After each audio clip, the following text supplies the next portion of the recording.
Histoire réelle. Comment un rituel a fissuré l'orgueil d'un ex? Tu crois qu'un ex trop orgueilleux ne revient jamais? Faux. Écoute cette histoire vraie qui prouve le contraire. Beaucoup croient qu'un ex orgueilleux, c'est un cas perdu. Mais Nathaniel l'a vu des centaines de fois. L'orgueil n'est qu'une façade, et une façade peut se fissurer. Voici l'histoire réelle d'une cliente qui croyait avoir tout perdu. Le contexte. Elle était avec lui depuis 4 ans.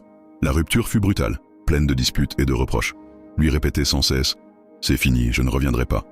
Et pourtant, il continuait à la surveiller sur les réseaux, tout en gardant une montre offerte par elle. Les contradictions. Officiellement, il voulait tourner la page, mais ses gestes le trahissaient. Il regardait toutes ses stories.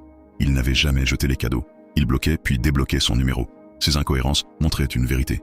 Son cœur résistait, mais son orgueil l'empêchait de céder. Le blocage principal, son orgueil. Il refusait d'avouer qu'il avait encore besoin d'elle. Pour lui, revenir, c'était perdre la face. Alors il préférait souffrir en silence plutôt que de reconnaître ses sentiments. L'intervention Nathaniel a enclenché un rituel spécifique, ciblé sur l'orgueil et la peur de l'échec.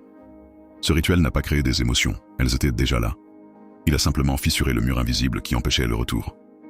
Le résultat. 3 semaines plus tard, premier message. J'ai pensé à toi. Puis un appel. Puis une rencontre. L'orgueil avait cédé.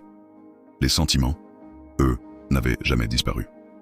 La leçon, ne crois pas que l'orgueil est une fin. C'est un masque.